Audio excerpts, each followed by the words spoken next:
নমস্কার, রাঁধুনিকার সবাইকে শুভেচ্ছা। আজকে রেসিপি হবে লাউ পাতা বেগুন দিয়ে ইলিশ মাছ।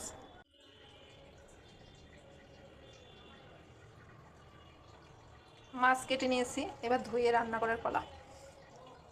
ইলিশ মাছ লবণ হলুদ দিয়ে মাখিয়ে নেব। লবণ,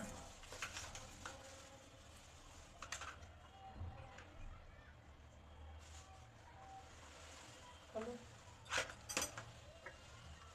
একটু সরষের তেল দেবো। মাছ হলুদ লবণ দিয়ে মাখিয়ে নিয়েছি। এখন এই মাছ তো ভাজতে হয় না, এই মাছ হলুদ লবণ দিয়ে আর একটু জিরের গুঁড়া দিয়ে 4 পিস চাল দেবো।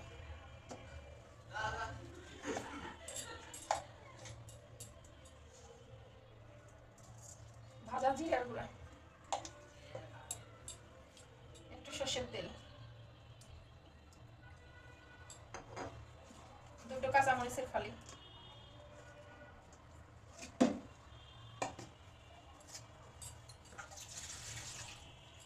একটু জল,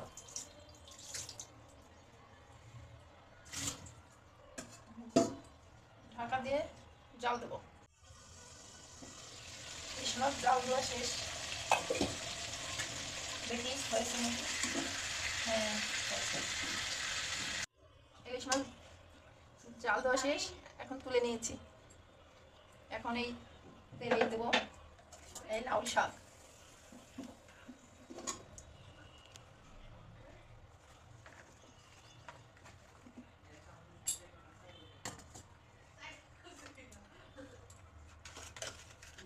দেবো লবণ, হলুদের গুঁড়া,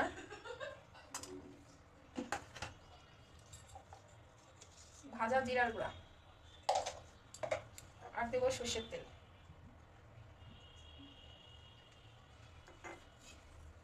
এখন মাখিয়ে নেব। মাখিয়ে নিয়েছি, এখন মাছগুলো দিয়ে দেবো।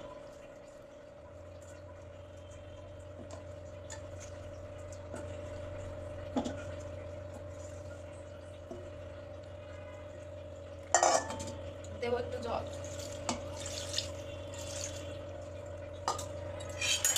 ঢাকা দিয়ে দেবো। 15 মিনিট জাল দেবো।